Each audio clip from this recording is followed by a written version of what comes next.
In this video, we're going to take a look at the latest patch release that's due on the 7th of May. Let's jump in. Hi everyone, I'm Ratty and welcome to another video. If this is your first time here and you're looking for Fallout 76 builds, guides, tips and tricks videos, then hit that subscribe button followed by the notification bell so you won't miss anything. So as we know, Fallout 76 has a new major update every month, and with this impending update comes some very special news. Also guys, you are going to want to stick around for the duration of this video as I have something very special for you towards the end. So let's take a look at the Fallout 76 Patch 9 preview notes. The first thing we're going to take a look at is something that I think we're all looking forward to, and that is the player vending machines, and the patch notes read as follows. With Patch 9, we're going to add personal vending machines that aspiring entrepreneurs around Appalachia can use to turn their camps into makeshift markets. These vending machines will allow you to turn a profit by selling items you have made or found during your adventures, and you can also visit other dwellers' camps to pick up new gear for your collection. So let's take a look at how this will work. Once you build a vending machine, you can assign items to it directly from your stash and choose the cap prices you'd like buyers to pay for them. Items you place in your vending machine will remain in your stash, but they will also display a new vending icon next to their names so that it's easy to identify what you've marked for sale at a glance. You will receive a notification when a buyer snatches up one of your wares. Caps from your sale minus a nominal fee of 10% to maintain a healthy in-game economy will be added to your cap balance. Of course, to run a successful business, you'll need to advertise. When you build and power a vending machine, your camp location will appear to all players on the map as long as you aren't currently wanted. When other players hover over your camp on the map, they'll see your name and player icon, as well as the number and types of items that you have marked for sale.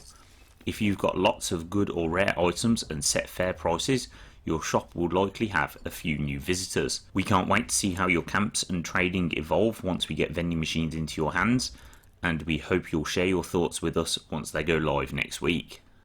So let's recap over the important bits. We will be able to craft vending machines at our camps for other players to come and make purchases from. They haven't said if these vending machines will require plans to craft them or if they will be available for players to craft immediately. The items that users put up for sale will remain in your stash, but will have a vending icon next to them to make it easy to identify what you have advertised for sale. So the items that are for sale will still contribute to the weight in your stash, and they haven't said if they plan on increasing the stash limit again. Any items you sell will have a 10% fee deducted from the sale price, and then that's the cap value that will be added to your cap balance. And they also haven't mentioned if they plan on increasing the cap balance from 25,000. My personal opinion is I don't believe there should be a cap balance, but let me know what you guys think about the cap balance as well down in the comments below. And once you have placed items for sale, your camp location will be marked on the map with the number and types of items you have advertised for sale. Now, let's move on to the legendary exchange machines. So the Purveyor is a new mole miner vendor who will be making her way to the wasteland later this month, but she doesn't deal in caps. When she opens the doors to her shop, you'll be able to exchange a new type of currency called legendary scrip for legendary items. To help you prepare for the Purveyor's arrival, we've added legendary exchange machines that you can use to break down your unwanted legendary items and turn them into scrip. Again, let's take a closer look at how this will work. Once Patch 9 is live, you'll be able to find legendary exchange machines at train stations around Appalachia, load up your inventory with the legendary items you no longer want to keep, place them in the machine and then collect your scrip. The higher the star rating of your legendary items, the more scrip you will receive. The more legendary scrip you have when the Purveyor arrives, the more legendary weapons and armor you will be able to buy. The notes then go on to say, we will have more details to share on the Purveyor next week, and we hope with the addition of exchange machines will help you free up some storage space and fill your wallet with scrip while she travels to the surface.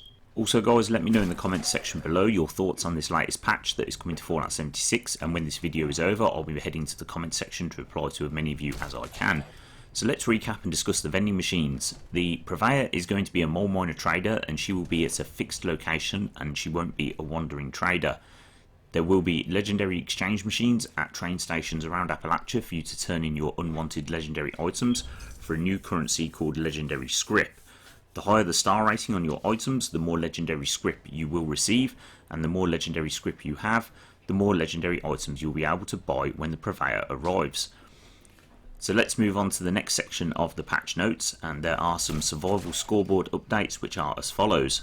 Previously we asked you to weigh in on a poll to determine your favourite survival mode scoreboard stat so that we could make adjustments based on the community's preferences. The results are in. Players killed received the most votes with longest life and XP gained trying for second, and enemies killed coming in third.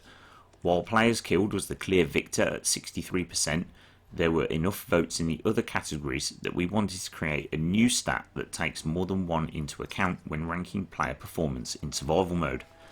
So with patch 9 we're planning to implement survival score as the new primary stat for the scoreboards, and here's how it will work. You will receive 1 survival point for every experience point you earn while playing in survival beta, and the total number of survival points you currently have will determine your placement on the scoreboards. The 3 players with the highest survival score will be highlighted on the map. On death, your survival score will be reset to 0.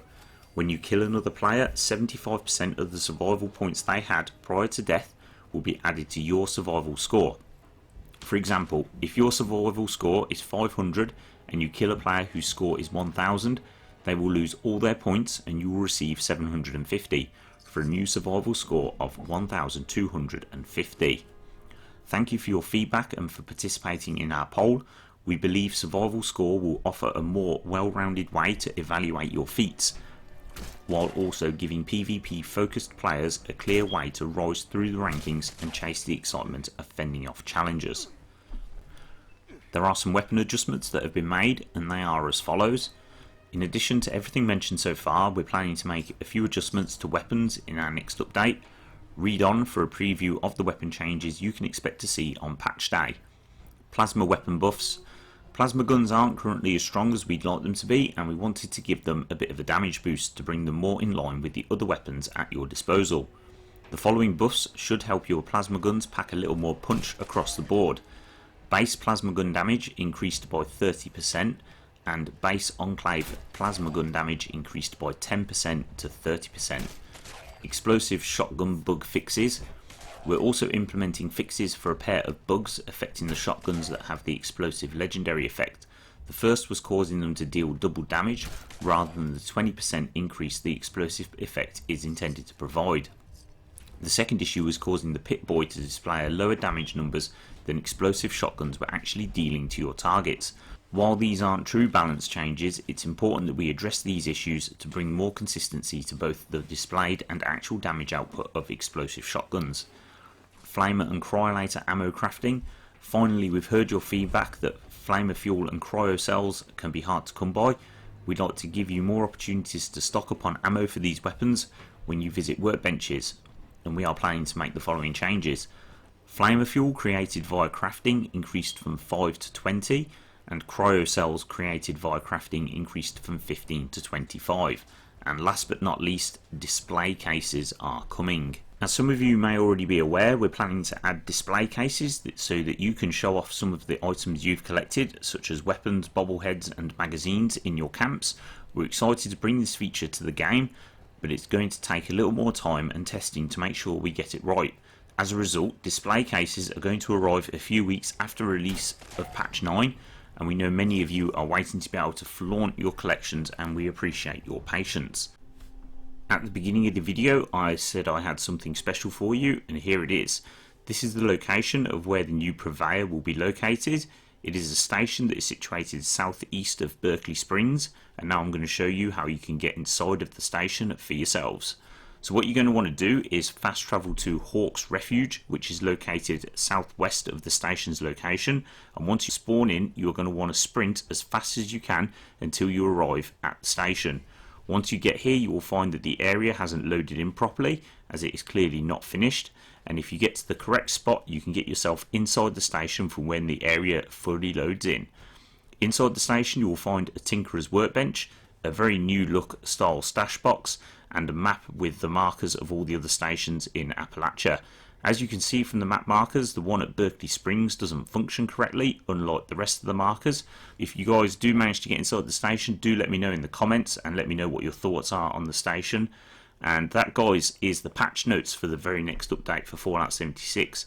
If you guys like this video, be sure to give it a thumbs up, and if you want to watch something that's recommended just for you, you can click on the left side of the screen now, and if you aren't yet subscribed to the channel, you can do that also by clicking on the round subscribe icon. I want to thank you all for watching, and until next time, I'll catch you on the flip side. I'm out. Peace.